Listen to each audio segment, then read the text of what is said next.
This podcast is brought to you by Craft Beer and Brewing Magazine for those that love to make and drink great beer. To learn more or to subscribe, visit beerandbrewing.com or find us on social media at Craft Beer Brew.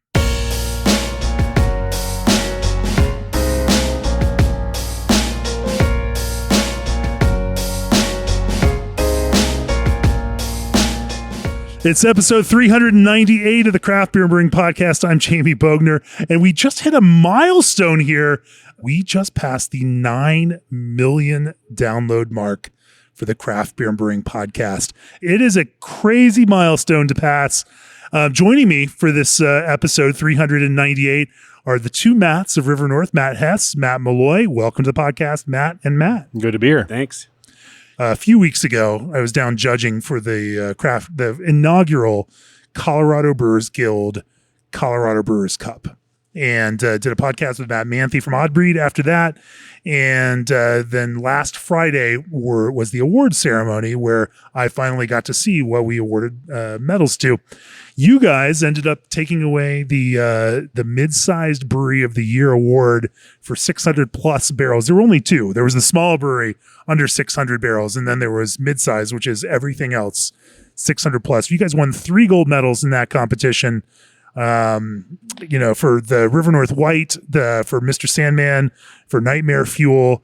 And then that got me thinking, because you guys have not just won that, you've also won 4 GABF medals over the past 3 years in categories like coffee beer, chocolate beer, pumpkin beer, other strong ale. You've won 2 World Beer Cup golds and 2 silvers in the past year. That beer Nightmare Fuel won another gold at the World Beer Cup. You have won 4 medals at the European Beer Star over the past 2 years. Again, Nightmare Fuel won a gold at your European Beer Star. You've won beer and pumpkin there. And we, even within our own judging here at Craft Beer and Brewing, your double barrel and your regular Father Time have both scored 97 with our blind judges. Your Anniversary 11 Stout scored a 96. And the barrel-aged Nightmare Fuel scored a 95 with our blind panels. That's a whole lot of winning that's been going on for River North. And so I thought it was about time that we pop down here and have a podcast and talk to you, because in particular, what you all focus on is ultra high gravity beers. I shouldn't say that's what you focus on. You make a lot of beers. Your white beer is a fantastic beer. You have a whole lineup of easily accessible, normal craft beers. But on that specialty side of what you do, you also lean heavily into very, very high gravity beers and have developed techniques to brew ultra high gravity, 15 plus, 17 plus, even 20 plus % alcohol beers, and do it in a way that's both artful, creative, interesting, and drinkable. And so over the course of this podcast, we're going to talk about that. We're going to talk about the way that you add ingredients to these beers, keep them interesting, but also find ways to make sure that those flavors mesh. They create kind of cohesive experiences. Obviously, you guys have done incredibly well with coffee in every one of these major competitions. We'll talk a little bit about that. And, heck, maybe we'll even talk about white beer. Well, let's talk about all of those things over the course of this episode. But first, Justin Thomas, president of G&D Chillers, says everyone who works there at G&D shares a common goal to be on the forefront of innovation so they can solve problems for their customers.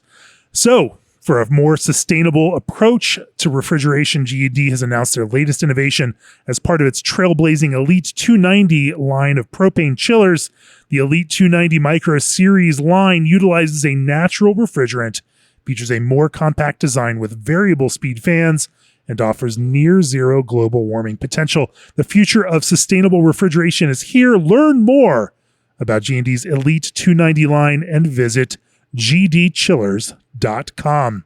And it's time to stop worrying about diacetyl with Berkeley Yeast's line of fresh strains. These revolutionary yeast strains are engineered to produce the ALDC enzyme inside the cell, preventing diacetyl before it forms. That means no more lengthy diacetyl rests, just clean, crisp beer that's ready for packaging sooner. Whether you bring a classic lager with fresh Ondex or a hazy IPA with fresh London, you'll get ultra low diacetyl levels and let your beer's true flavors shine. The team at Fireforge Craft Beer call it a cheat code and a game changer for their hoppy beers. Learn more at berkeleyyeast.com/Fireforge. fresh. Also, as breweries expand beyond beer into other segments like mocktails and CBD beverages, Old Orchard is here to help. Old Orchard can formulate custom blends featuring specialty ingredients, whether trending flavor additions or nostalgic flavors. The next best thing is around the corner at Old Orchard. More information and free samples are waiting at oldorchard.com/brewer. That's oldorchard.com/brewer. Matt Hess, let's start with you. And why don't you give us a little bit of background on River North? You founded River North years and years ago, and have shepherded through the last decade of craft beer, decade plus. You're what, almost 15 years now, right? We're coming up on 13, actually. 13 years. Yes. 13 years. A significant amount of time in this world of craft beer. So the world now at is different than it was in 2012. Talk to us about this historical arc that River North has charted. I mean, that's it's a little bit of a long story, I guess. We started River North in 2012. We were right there in downtown Denver, right next to the ball field. Had a few great years there. We were at that time a brewery that was focused on making Belgian beers, because that's what I loved brewing and making. We had a blast down there, kind of at the outset of the Rhino neighborhood. And I guess it was 2015. We moved locations because that neighborhood was developing so fast that we ended up losing that original space, which is kind of the old real estate story for craft breweries. But also a somewhat pseudo historic space in at least the time frame of beer, because it was a building that over the years had hosted Flying Dog, it had hosted Stranahan's, it had hosted I believe a brewery even before those days, like maybe back in the 90s, Mile High Brewing perhaps. Huh. So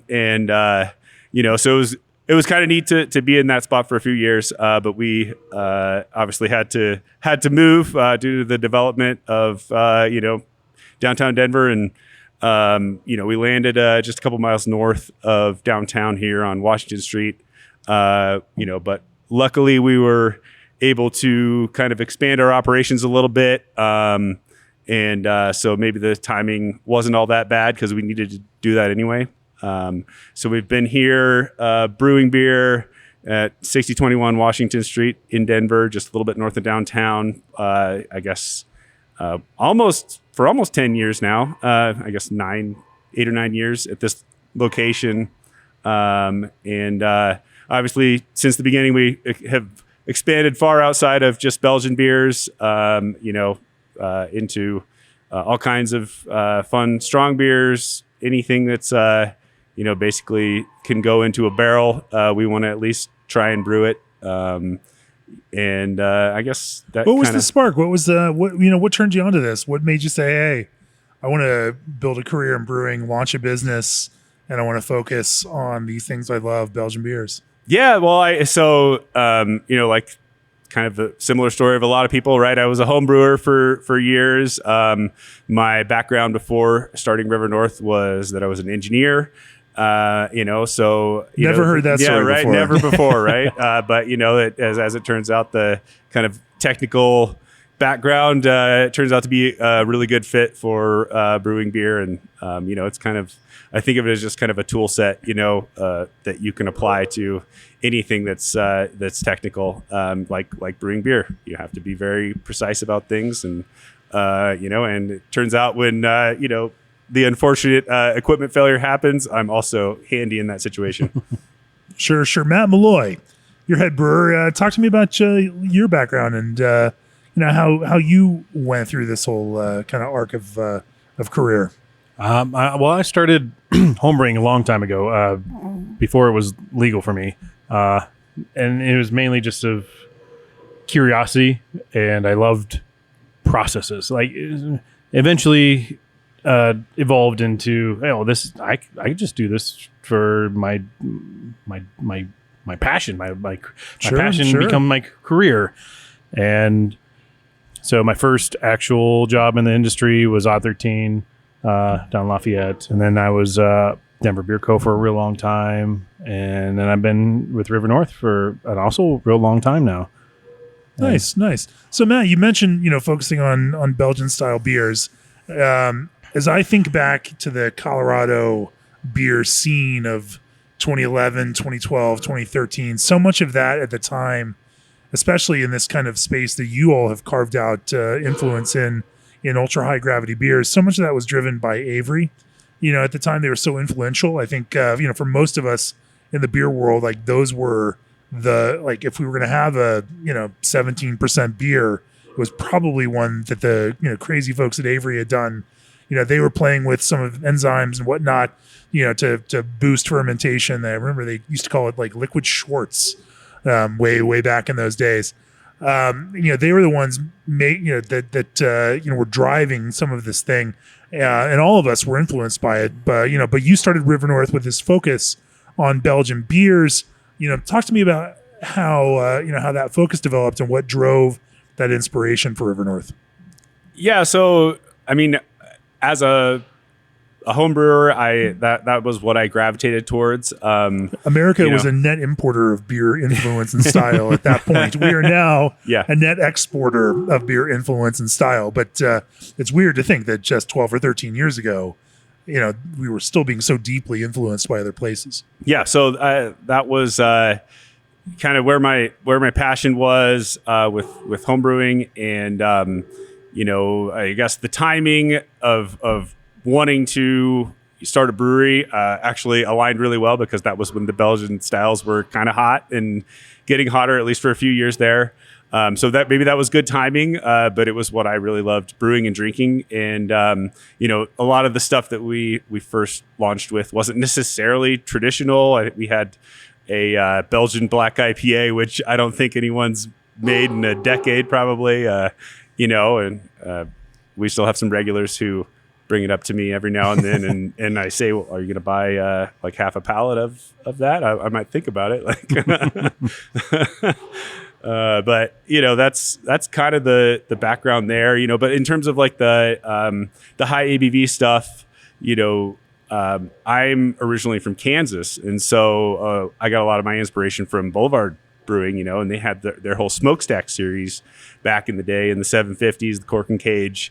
And that was some of the stuff that I really loved. At the time I was younger, so it was a splurge to go and, buy a $10 or $12 bottle or whatever. But that was the stuff that I just really loved to sip and savor.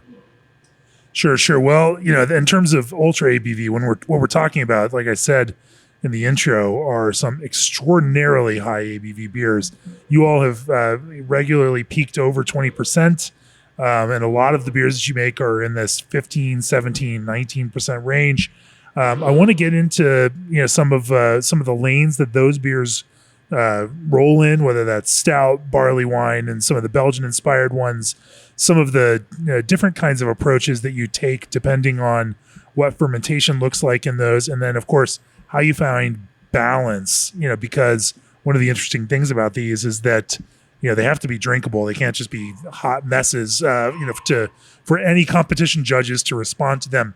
And you all have finely tuned a process for developing recipes that are not only high ABV, but also very drinkable. So I want to kind of, tease into some of those things. Before we do that, Oregon-based Indie Hops is expanding possibilities for brewers in 2025. Strata, Indie's original hop release, is now available in cold-side flowable hop oil form, Strata Hyper Boost, in coordination with Yakima Chief Hops. Indie Hops T90 pellets established the multi-layered Strata experience, while cryogenic CGX pellets, in coordination with Crosby Hops, and now Strata Hyper Boost with YCH, expand the possibilities. Learn more about Strata and Indie's more recent hop releases at www.indiehops.com. Indie Hops, life is short, let's make it flavorful. And upgrade your fermentation game with Unitank 2.0 from SS Brewtech, featuring a laser-welded cooling jacket for efficient and precise temperature control, an innovative silicone racking arm, and a carbonation stone that allows you to carbonate right in the fermenter. Unitank 2.0 is engineered to help you get the most out of your fermentations. Available from 7-gallon up to 1-barrel sizes, Unitank 2.0 will be right at home in your homebrew setup or producing pilot batches at your commercial brewery. Visit ssbrewtech.com to learn more. So Matt, talk to me about the kind of the genesis of this high ABV, ultra high ABV, because I mean, where you are, this isn't even just like the top end of the ABV range. This is very intentional high ABV brewing that requires a different skill set for brewers, than even a 12 or a 13%, high gravity beer might otherwise do. Talk to me about how this kind of series developed with you, and then how you have developed over the last decade, how you have what you've learned over some of this process. Yeah, so I guess the origin of the high ABV stuff that we're doing was called the Decennial series, which we launched in 2016. Launched with 3 different beers. The idea being they were kind of an imperial version of themselves, right? Because these styles already started as imperial, and so we launched with 3 crazy beers, and not honestly like knowing exactly how to do it even. We just kind of were like, let's come up with some good ideas about how we maybe could get there. And so, yeah, we launched with the Belgian Quad, kind of back to our roots. We launched with the Shadow Man, that was the Imperial Stout, and then Father Time, the barley wine. Actually, originally we called it an old ale because we felt that barley wine wasn't cool enough. We changed our minds on that. And then someone launched this Facebook group, and next thing you know, like there's a target market for barley wine. It's still a very, very small thing. So you started out, early on. What were some of the early parameters of, of this fermentation process to achieve that kind of ABV? Obviously, you're not doing it all in the mash. And so there's a process of staging, of making, feeding yeast through that fermentation process, of also figuring out what yeast can work in this process, and then what kinds of conditions that they are going to respond to.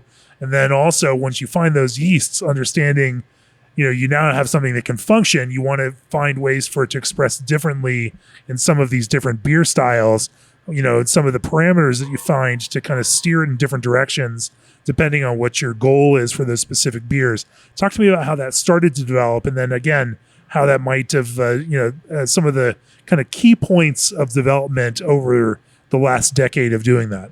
Yeah, initially, it was somewhat of a brute force approach of, we knew we needed to start with a very high gravity. We kind of hypothesized that we'd want to probably add some sugar bid fermentation. We knew we were going to have to come in with very high pitch rates on the yeast.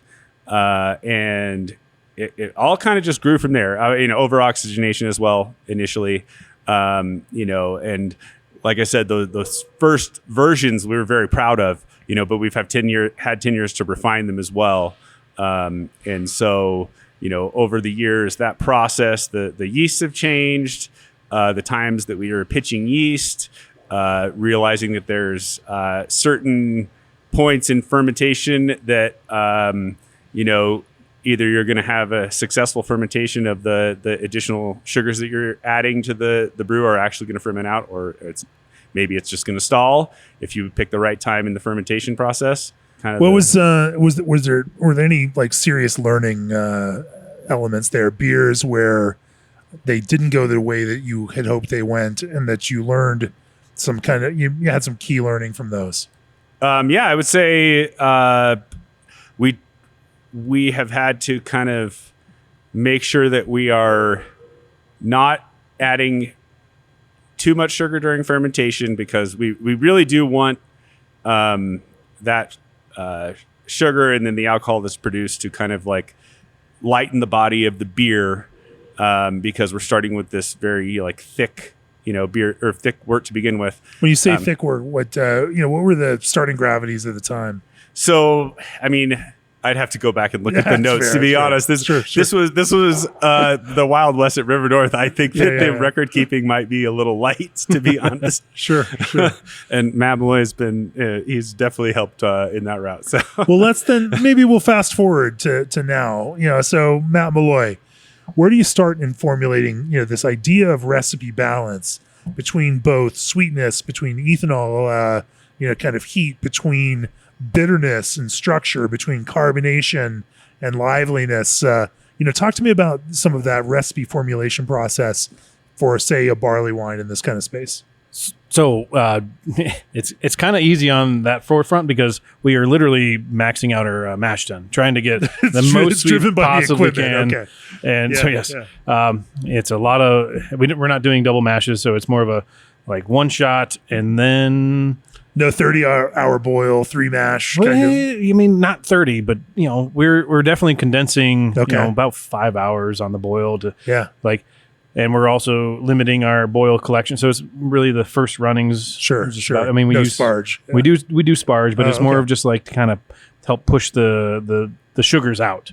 Okay. But not all of it. Like we're not collecting water in it. You're rinsing, but you're cutting off pretty early in that process. So like our brew system set up for 15 barrels. So like you would collect to 19 and a half, and then but on these beers we're pulling closer to 15 and a half, and then boiling down to 10. That's so about 5 hours of boiling. Which you're here at high altitude, yes. 5280 in Denver. And so you've got a pretty fast boil off rate. And so that your boil off rate is going to be more aggressive than even some people. So which is nice because what you can do in 5 hours is more than some people can. We don't gain like if we were in a different elevation, we'd be gaining more color, and so it's nice in that aspect. Our original. It's true. You can also boil low at lower temperature, and we're still getting less caramelization. But I mean, still 5 hours of caramelization happening, but it's less. There's not still color like, pickup. Yeah, it's not like molasses. It's different. Hops we shoot for on the upper side around 60 to 80 depending on the actual style. IBUs. Okay. Like calculated. We're not sure. That's still a significant BU load because it's also this is also going to be sweet and they're going to have that ethanol edge. Yep. Well, in the high gravity, you're going to get a lot less utilization of the alpha acids. So yeah. Anything else to the recipe? Any malt selections that you find that you like within these that work well? Because also you're beating up this wort through this process. These are not the most gentle conditions for malt going through this kind of process. Well, to build off that, I'd say our mash bill. We don't use any of like start or like sharp, astringent, husky grains. And then we're also, depending on the style, changing the mash temp. Just like even though we're going to overload it with so much sugar and so many compounds, that like a high mash temp on a stout is it's really nice to like see that. Because eventually we figured out how to ferment out pretty damn well, and it's 60 to 70% at least at the very worst. Yes. Really, usually it's more. Okay, we're going to talk about fermentation later, but are there some specific malts that you start leaning on? And I guess we're talking about barley wine, dehusked, or I do like stout, obviously. Yeah, sure. Yeah. And then I do love a special B load for special B for grab some of that dark fruit character. Just about all, just like a little bit, It's really nice on the barley wines, and on smaller portions, it's really nice on the quad. Yeah. Are there any other malts, whether it's stout or barley wine, that you find build some of that kind of like mid-layer kind of character that you need? Munich and Vienna, we use a pretty solid charge on that. Really? Do you have any roughly idea how much that is versus, say, a 2-row base malt? Oh, no. Or are you using those as base malt?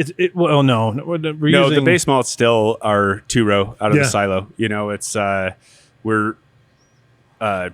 we have a certain size mash tun, and like the specialties can only be a certain proportion of the overall base or of the overall grain. So that's the base malt is not on these particular beers is not as essential, I would say.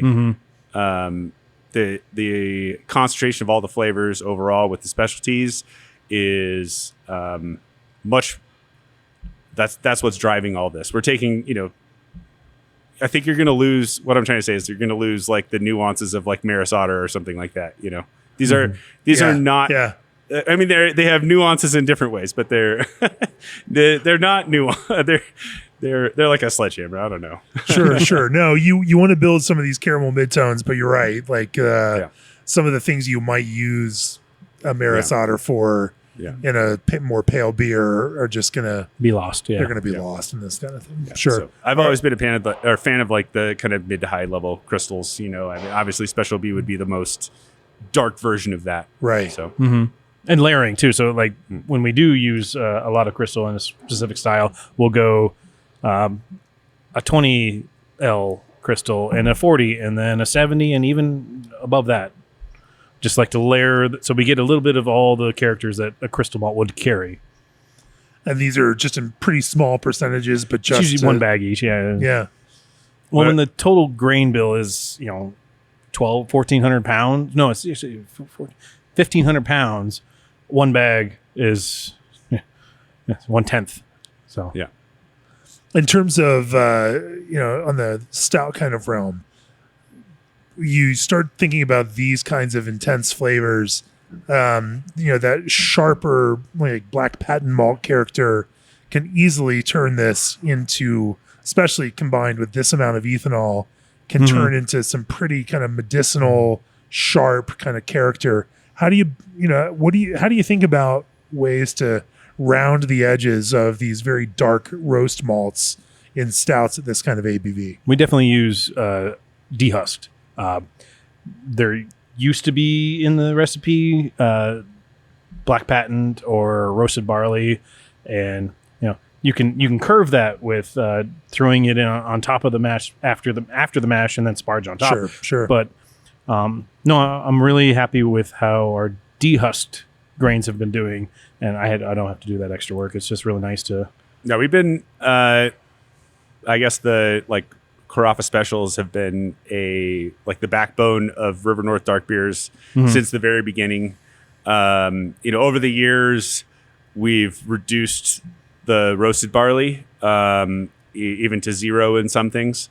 And actually have recently had some conversations about adding just a little bit back, just to kind of get some of that. Yeah, but not too much, right? It's you just maybe want to touch, but a whole bag in a 15 barrel batch that's a lot, So sure.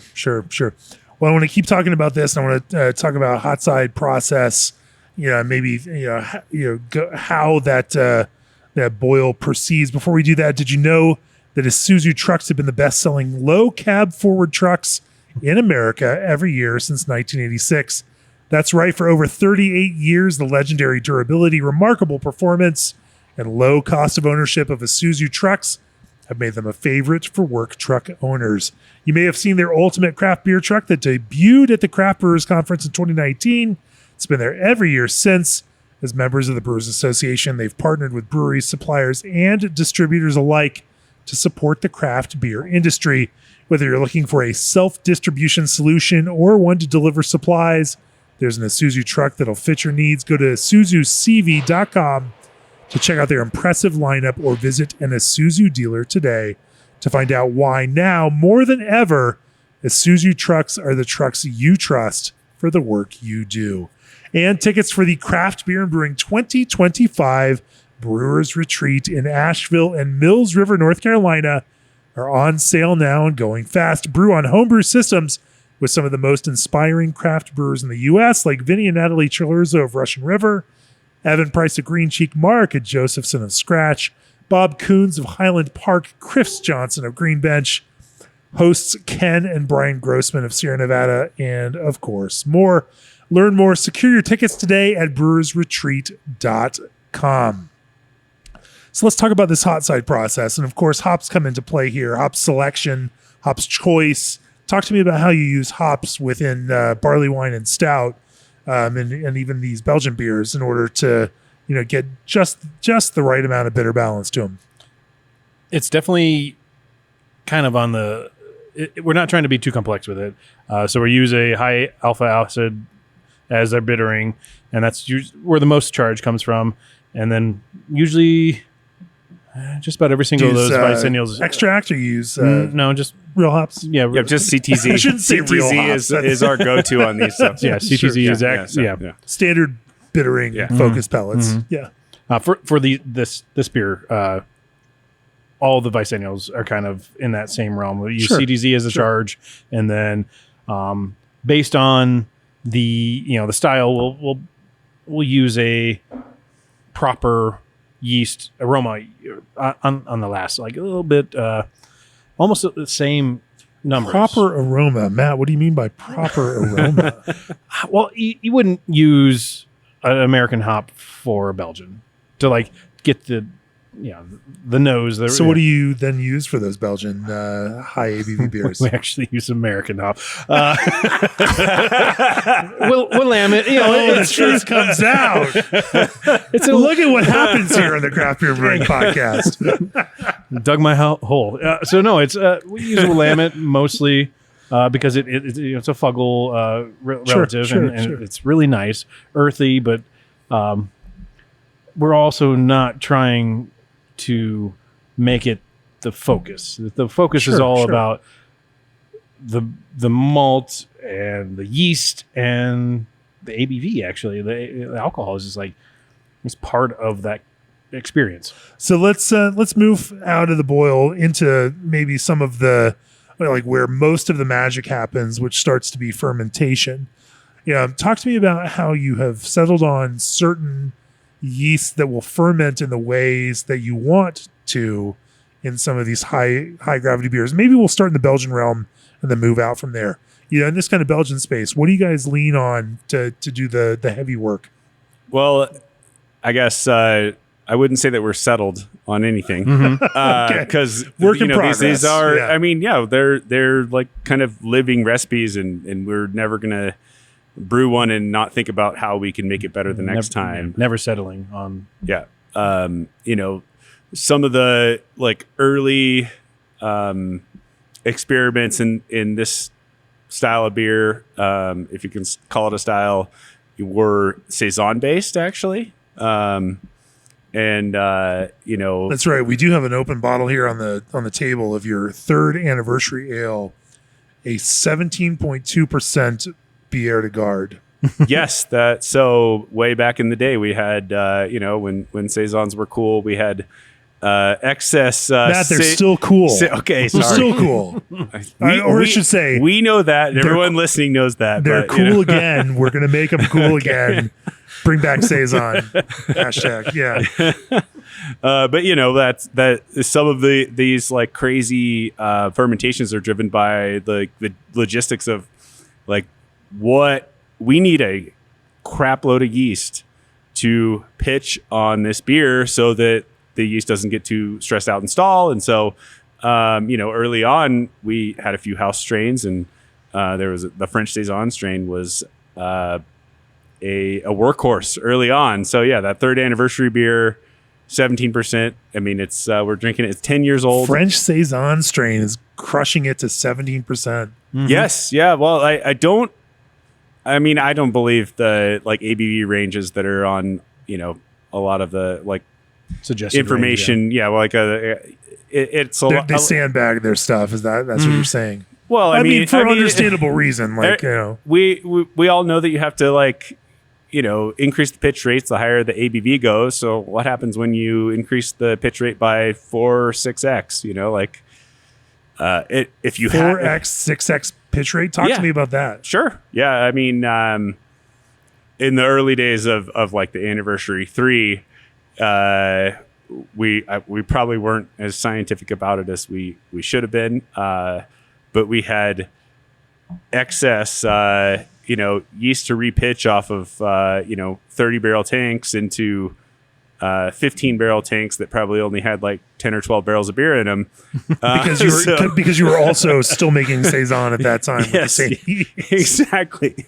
That's one of those that's kind of the experimental aspect of it, and I think over the years we've found that like some blends also work, and we found like limitations of kind of your standard American Ale, Chico kind of strains, they just max out at probably 15 and a half that we've seen.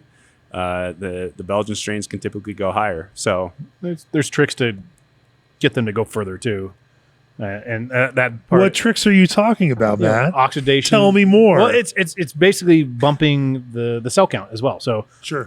we'll pitch over the top, and then within the next 18 hours, reoxygenate. So we Re-oxygenate. So okay. all these big tanks that we use, we're only filling Big them ass tanks. That's perfectly fine. that we're filling halfway, but just above a carb stone that I put in there. So when in the morning I'll plug it up to an oxygen tank and give 20 minutes. It's scientific, of course, and then that switches the yeast back into a reproduction phase.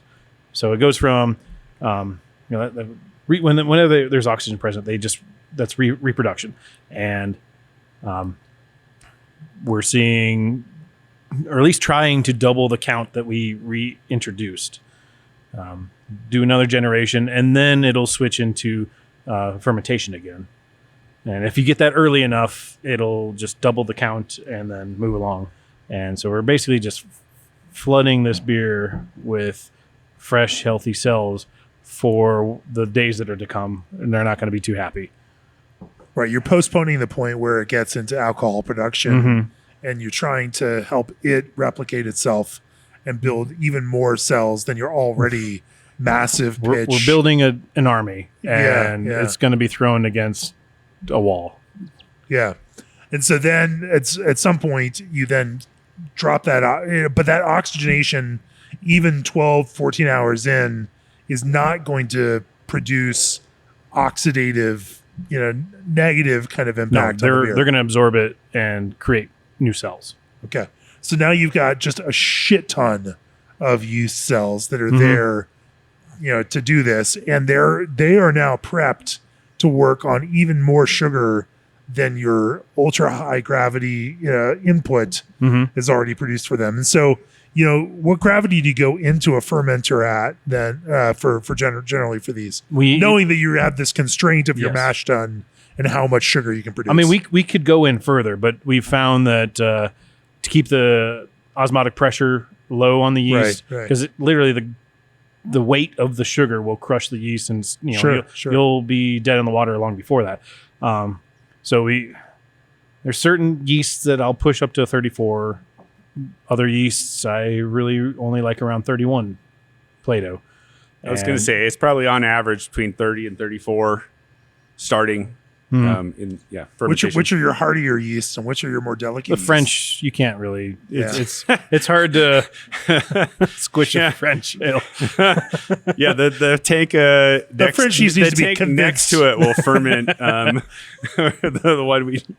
beer we just brewed. Yeah. And then what do you use? For some of the, say, barley wine and stout that don't capture that kind of French yeast character. I do a blend Chico and English. Chico because it's nice and it's a really good workhorse. Sure. English because it creates those esters and it really does well for flocculation. Now with your Chico, are you just pitching shit ton of dry yeast or we prefer dry. Just because you're talking about cell counts here that are become cost prohibitive. We can pull off of like our West Coast IPA, the Colorado IPA. We have basically access to that at any given time, so we can do that, and we do dry yeast a lot of the time, just depending on like what stage in fermentation some of those other beers are on. If we want to pull really healthy yeast, there's also a component of dilution. Of the beer, and when to get enough yeast in to the beer to actually get a good fermentation, it's not an insignificant volume of liquid that you're adding if you're pulling from another batch. Yeah, so you have the starting gravity of 31 to 34, and but that is nowhere close to the finishing ABV of where you want to go. Talk to me about the kind of like dynamic process of fermentation for there. From there, what does it look like in terms of days, in terms of, where the attenuation goes, how quickly it works, how you manage that? Because, sometimes you actually don't want it to work too quickly. You want it to work steadily rather than, just try to hit a point and then stop. You want to make sure that your yeast is going to keep going through this, and not get too complacent early on.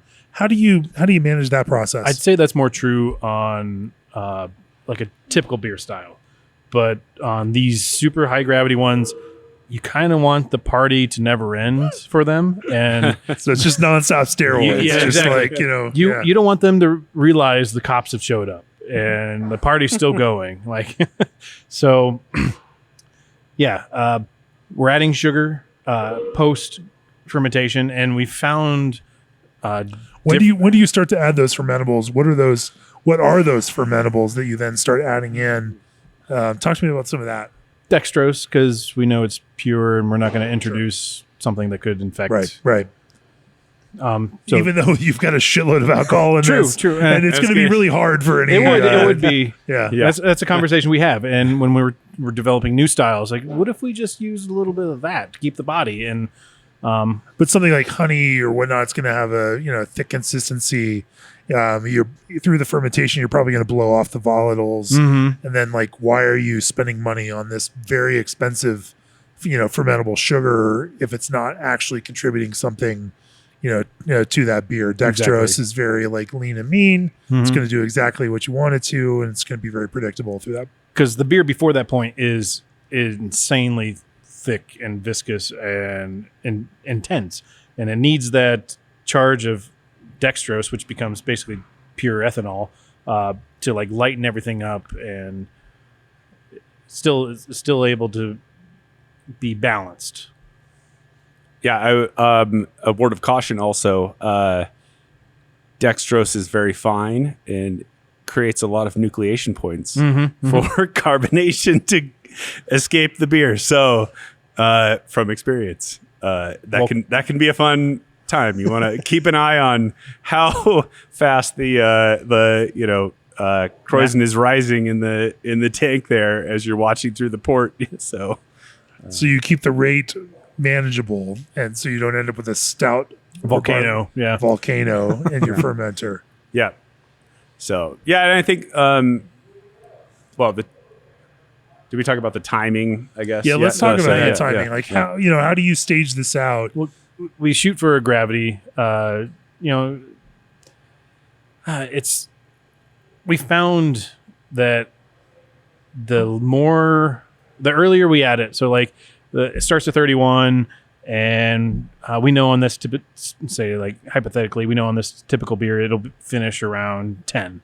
So we want to hit it around 14 if we want it to be a thinner beer, and if we'll hit it earlier, because basically what happens on certain beers, you give them too much simple sugar, they'll switch from processing all these complex sugars that you entered in the mash, and then kind of fizzle out too early. Yeah, it seems more successful when we do it closer to the end of fermentation. And so some senses we have to try and make sure that point doesn't happen on Sunday morning, otherwise, someone has to come in. Yeah. Well, you also don't know. Some of these things are, they're fermenting so quickly, that you could miss the sweet spot, which we don't even know exactly what the sweet spot is. We know that we've done it too early in the past, and we've known we've done it too late. We can sometimes get it on time. Because all the beers are very different, and how they react to all the malt we used very different. So a 14 on something we think is going to finish out around 9. That's a safe spot to if you're only looking for ethanol production. If you're looking for kind of stalling it out artificially, you add it earlier, 18, 19, and you'll get a little more residual body, a little more residual sugar. Sure. So maybe for that stout that needs to be a little sweeter, exactly, because it has more bitter component, you'll add that sooner in that fermentation process, where something like Belgian dark strong ale that should be lean, but also like big. You might push that later in the process. Exactly. Okay. Interesting. And so dextrose sugar is the primary additional fermenter. Are there any others that you've experienced with, that you've tried for, flavor or for other kinds of, creative kind of impacts? We've never done like brown sugar during fermentation or anything like that, but we do use that in a few of the beers. There's a nice molasses component from brown sugar. I'm just in a very subtle amount, especially on like a stout. For me, what is subtle in terms of percentage? Oh, I mean, half a percent or 1%? Well, I mean, in terms of like if you're talking about pure molasses, 5. We're not usually doing like pure molasses in like the big stouts like Shadow Man. But yeah, like 1 bag of brown sugar. I mean, it could be 2 bags. We probably have tried 2 bags in the past. Like I said, these are they're still evolving. The stouts get 2 bags. The barley wine gets about 1. So it's between 5 and 10% of the entire sugar bill. That's not nothing. That's a pretty significant amount. Yeah, well, I mean, in some ways we have the limitations of the brew house, and we have the amount of grain that we can fit in the mash tun, and just from a logistically speaking perspective, if we want to yield enough beer to fill 4 or 5 barrels, that 4.5 barrels is not all that helpful. That half barrel in the end is not. Let's talk about the bigger picture question in this. It is really easy to make very hot, very unbalanced, high ABV beer. What have you found are the best levers to pull to refine these high ABV beers? The malt character is definitely a big part of that. And then our fermentation temperatures to limit fusel alcohols is also key. Like if you just if you went high just to make the yeast happy, you're going to release a lot of fusel alcohols. But we still, so like you touched on earlier, like this slow, like consistent rate of approach, even though the yeast count is really high. Like you're throwing a shitload of oxygen at these things. Yes. Like they're going to want to take off there. Yeah. So you're then balancing temperature, keeping those slow down jackets a little lower. Yes. Keep it like, keep some consistent rate on. Yeah. We don't have any like free rise fermentations happening. Right. Like in the, maybe we bump it up at the very end for a few points at like where we think it's going to finish, When you say temperature, what does that generally mean? Well, we do. We have 6 different beer styles that we're pushing into this realm, and it basically just depends on what yeasts we're using. So the Belgians, I like to keep it at 67 or so, and then really. 67 for your Belgians. We'll ramp it. We'll bump it up later, so it can produce some of those, esters and phenols. Sure. And then the blend of Chico and English, that one's really good at about 67 as well, 67, 68, and we'll bump it at the end just for diacetyl resting, just so everything clears up. The French, though, that one takes. I don't think there's a temperature that. It's just gonna do what it's gonna do, and 67 fermentation temperatures and a shitload of oxidation. It's an interesting, again, like here we are in this process of like we're giving and we're taking, and we're gonna give that yeast some of its opportunity, to grow quickly, but then at the same time we're gonna try to keep a lid on it so that it doesn't get too exuberant, in its whole process. It's an interesting way of what you choose to give it and what you choose to take back from it in order to kind of sculpt it into this right place for these high ABV fermentations. Yeah, that's kind of what protects us from those super hot beers, like that fusel alcohols. That's the ones that are going to cut through and be unpleasant. Sure. Well, let's, now we've talked about some of that process. Let's talk about adjunct ingredients and the things that you then add into these beers. As I talked about at the very top of the podcast, Nightmare Fuel, your coffee beer, has been an incredibly successful beer for you in any number of competitions. Everything from let's not talk about pumpkin beer because it's its own corner of the beer world. But in this sense, now you've got high ABV beers that you're also adding ingredients into and using then this kind of canvas with a significant amount of alcohol to extract some of these additional flavors. Let's talk about how you approach that in terms of, especially when we're talking about coffee, when we talk about not just coffee variety, but also how you process coffee beans, how you then think about temperature, how you think about steeping, timing, grind or crush, etc., in order to create a great kind of maceration of coffee, even in this kind of high alcohol kind of environment. Yeah. So, we've been making Nightmare Fuel since 2015, I think. And probably thinking back, that first batch must have actually been a Belgian fermented stout, imperial stout. But it was just the idea that, I've always loved coffee beers, particularly coffee stouts. And it was, like the name implies, it was supposed to be a very intense coffee stout. So over the years, we've looked at many ways of imparting coffee character, use different coffee producers, local, mostly around Denver. We have a few really good roasters around here. We've tried the kind of cold brew method, which was not our preference, not my preference at all. I wonder if part of that was that that process allows more oxygen into the finished beer, and so the coffee character falls off faster. The oxygen could be good for an imperial stout, but I don't think it's good for coffee itself. Nobody. I usually get mad at people if they tell me they're drinking like a Nightmare Fuel like that's a year or two old. It's that coffee character is so like bright and beautiful in the first like 0 to 3 months. And even better, at least in Nightmare Fuel in particular, in the first couple of weeks. What's the process around that? Are you talking about whole bean? Are you talking about grind, crush?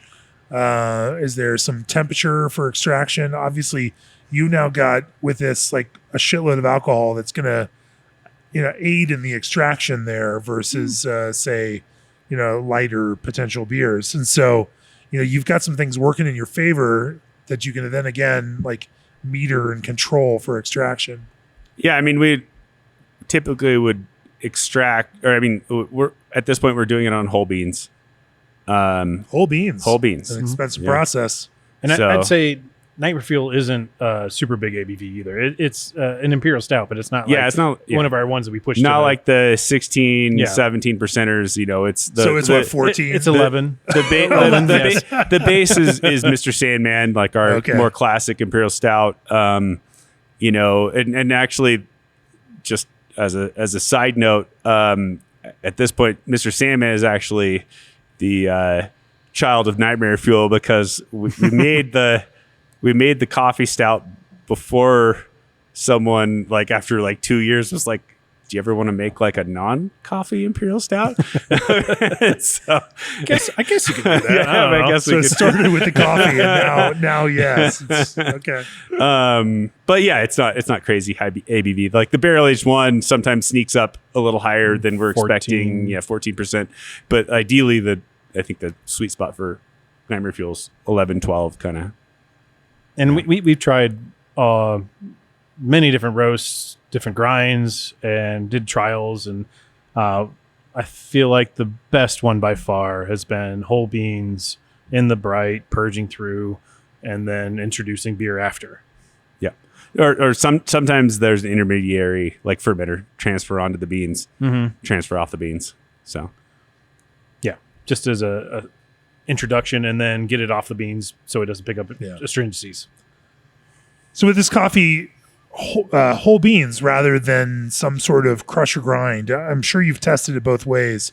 Why do you prefer the whole bean process? They pull better aromatics out, and you're not mainly because it's a processing side. You're not going to have something you have to run through a filter or separate out after. It's just in a muslin bag that just holds it all out. And I mean, there's probably better ways to extract coffee flavor. I mean, it's expensive, obviously, using whole beans. You're definitely not as efficient that way, but the roundness of the flavor is more important for us. I mean, I think if we had the ability to do a very light crush or crack on the whole beans, that could be something that we'd be willing to try. But it's also the fact that we're working with 11% stout. There is that's not in the realm of these 17-18% beers where no additional re-fermentation or spoilage is going to happen. So if we're getting whole beans direct from a local roaster, but speaking of which, Logan House here in Denver, phenomenal, obviously world-class coffee that we've been working with for 8 years now at this point. They roast it all here in Denver. But if you get that coffee direct from your local roaster, you control how it's been handled the entire time. It says coffee beans aren't aseptic, right? If you get fresh beans, the freshness here, it's just like any spice. Freshness actually very much matters in this process. Mm-hmm. Yeah. Well, let's talk about barrel aging, for a minute. Obviously, especially with these high ABV beers, you've got to put them into a barrel just, from a consumer perspective to heighten the interest in them, but also from a creative perspective, because that allows you to impart this additional layer to these beers with big flavor. Let's talk about, things like barrel selection, barrel aging process, temperature, extraction, oxidation. What's your philosophy around, and how do you approach putting some of these very high ABV beers into barrels? I mean, we work mostly with our friends that are local. And so we have quite a Rolodex now of good friends that make amazing whiskeys here. And so we know the barrel has been emptied on this date, and we know that it's going to be this fresh and it's ready for beer now. And that's really the most important thing about barrel aging for us. We're pretty lucky here in Colorado. There's some world-class distilleries local here. So we pull from them as often as possible. And those relationships with the local distillers have been just an amazing thing for this brewery. We do sometimes get some out-of-state barrels, but we have so many exceptional distilleries that are within sometimes just a few miles away, but just along the Front Range here in Colorado, an hour's drive to go pick up, phenomenal barrels. But that freshness is the key there, where you can coordinate when you're going to brew a beer to go into some of those barrels based on when you're going to get freshly dumped barrels, so that you can make sure that, again, this beer is going in at the right kind of time with the right kind of freshness in the barrel, and the barrel's not drying out. It's not, That's the biggest part of it. So that we don't get a dry barrel that had a chance for something to slip in through the staves, and now we put all this effort that we put into the beer and then dump a beer in there, and then it's now been a waste. That's what we're trying to curve. Yeah, I mean, if beer's pouring out between the staves, it was probably too late to fill that barrel by a long shot. And your barrel program is actually pretty small relative. This is not the Revolution scale with 1,500 barrels, or a Firestone Walker scale with just a not huge, yet. Not yet. Well, we don't distribute those. Not beers. taking anything away from it. Not yet. So those beers aren't distributed. So it's only through our tap room that you get to see that. And through a tap room only, 100-barrel program is pretty freaking huge. Absolutely. But from a pragmatic standpoint, it does limit the amount of different batches that you can ultimately blend into finished beers. And so for the most part, with some exceptions, you're generally working on a single stream program, or how much does blending play into the beers that you create? I would say we have, it depends on the beer. We, at least for the tap rooms, we have a program that's it's called single cask. It's a single oak barrel, and it only yields bottles for the tap room itself and a couple of kegs to put on tap.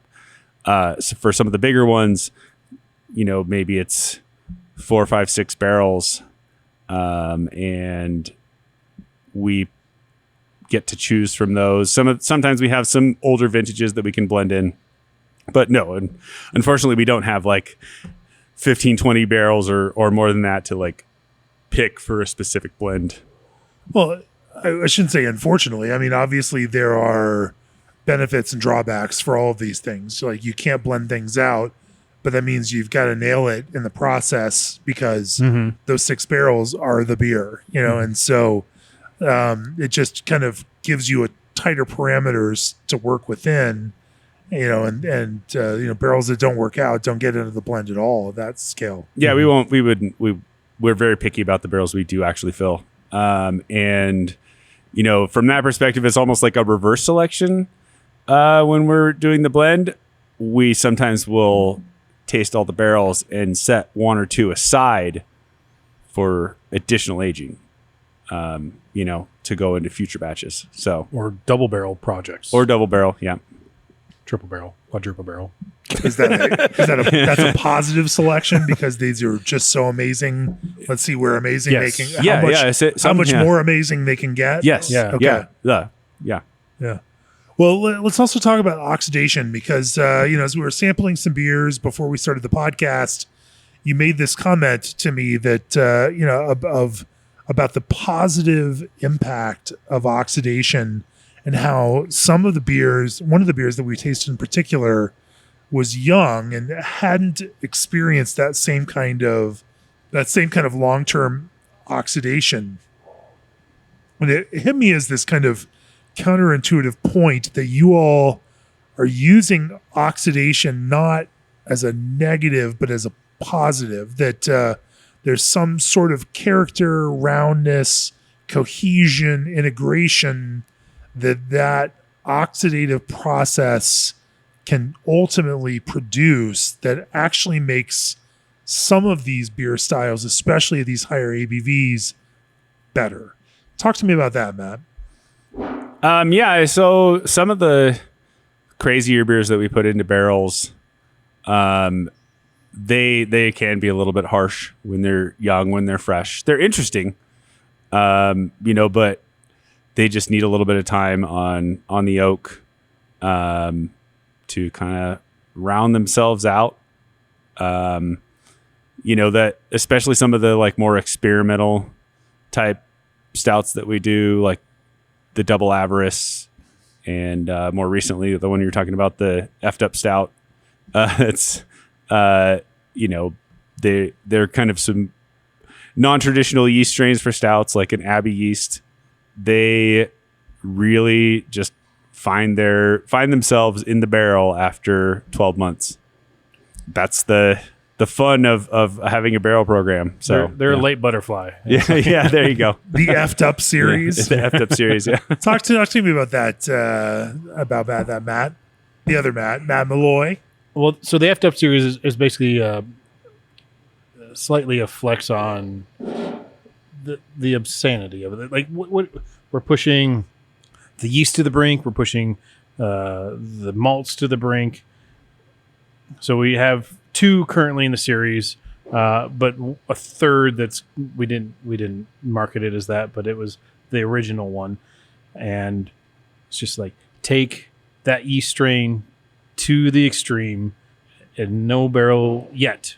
We have They all have barrels now, but we haven't tasted them yet. They're going to be amazing, I know, but taking a Abbey Ale on a super stout, essentially, was the effed up stout. And it's a unique character that I've never seen in a stout beer before. And it's really fun to see how that plays against those dark roast characters.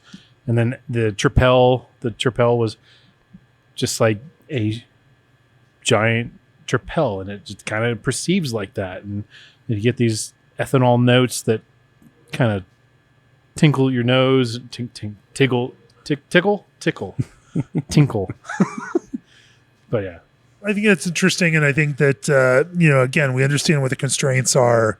We understand what style constraints are. And it's always interesting to push up to what those are, push past those in some kinds of cases, see what we can make that still feels compelling, even when we push outside of some of the strictures of style. Obviously, when we're talking about these high ABV beers, we're well beyond any kind of definitions of those styles. But, exploring the fringes also helps us understand what the cores of these things are. And so, we have to keep exploring. And, we send humans to Mars to understand what humanity is in general.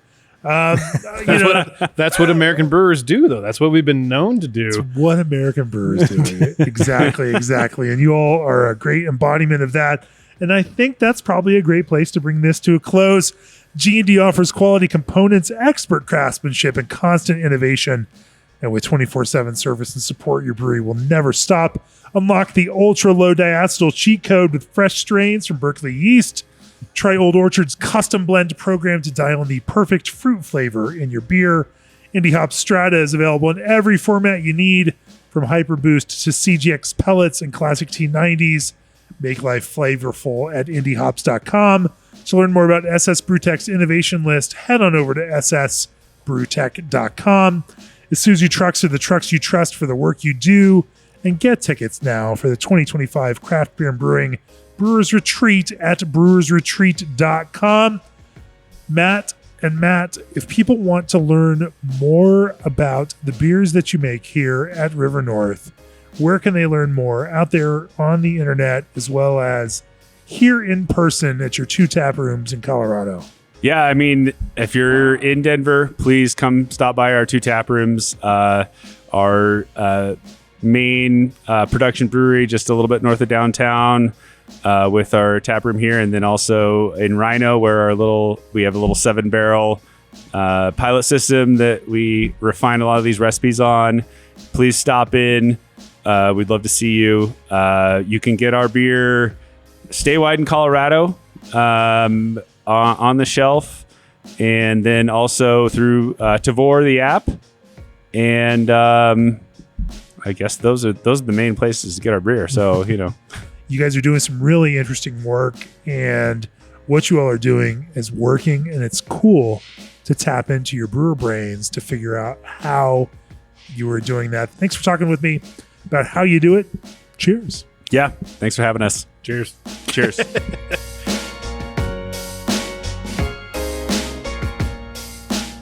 This podcast has been brought to you by Craft Beer and Brewing Magazine, for those who love to make and drink great beer.